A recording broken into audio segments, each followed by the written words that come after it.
Ce podcast est destiné uniquement aux investisseurs et distributeurs professionnels. Bonjour à tous, ce podcast sur les méga-tendances revient après une pause estivale et cette semaine nous allons parler des liens entre les inégalités et les politiques monétaires accommodantes.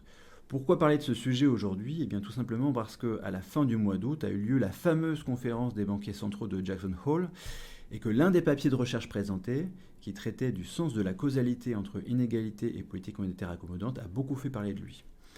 Alors, de quoi parle-t-on exactement quand on parle de politique monétaire accommodante ? Eh bien, depuis la crise financière de 2008, les banques centrales des pays développés ont mis en place des politiques de taux zéro ou presque, et parfois de taux négatifs comme en Europe, et les quelques banques centrales qui n'avaient pas déjà mis en place des politiques d'achat massif de titres durant la décennie 2010 l'ont finalement fait à partir de la crise Covid.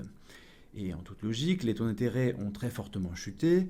Au début des années 2000, les taux d'intérêt à 10 ans tournaient aux alentours de 5% aux États-Unis, en Allemagne ou en France. Désormais, ils sont à peine au-dessus de 1% aux États-Unis, autour de 0% en France et nettement négatifs en Allemagne. L'une des critiques généralement adressées à ces politiques monétaires très accommodantes est qu'elles exacerberaient les inégalités économiques. Cette idée est très ancrée dans l'imaginaire collectif et très présente dans les débats. Pourtant, cette question est complexe et différents canaux de transmission rentrent en ligne de compte. Un document de travail du FMI publié cet été a ainsi effectué une revue de littérature de ces canaux. Il note que les études montrent généralement qu'une politique accommodante réduit les inégalités de revenus en contribuant à réduire le chômage. Il note également que les études montrent qu'une politique monétaire accommodante peut accroître les inégalités de patrimoine en augmentant le prix des actifs financiers.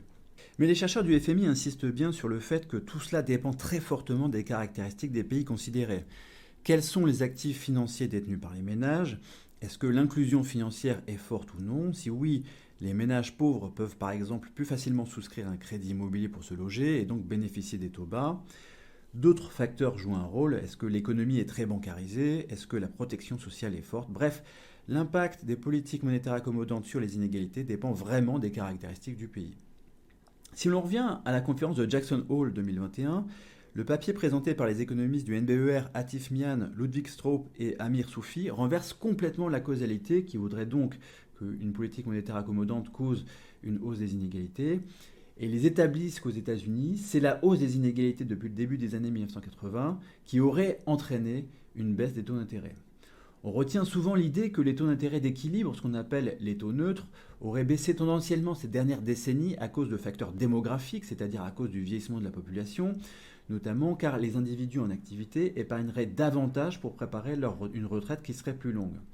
Mais ces chercheurs, en utilisant une base de données du comportement d'épargne des Américains depuis les années 50 et qui croisent un grand nombre de paramètres, battent en brèche cette idée en montrant que ce n'est pas le facteur qui prédomine. Ils montrent, et c'est pas nouveau, que les ménages les plus aisés épargnent davantage que les ménages à revenus moyens ou faibles, mais surtout, ils montrent que le taux d'épargne varie beaucoup plus en fonction du revenu au sein d'une même cohorte d'individus qu'en fonction de l'âge. Et on a donc les inégalités qui joueraient un plus grand rôle dans la hausse de l'épargne et dans la baisse des taux d'intérêt que le vieillissement de la population.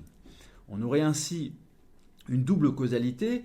La mise en place des politiques monétaires accommodantes entraînerait une hausse des inégalités et une hausse des inégalités impliquerait la mise en place de politiques monétaires accommodantes.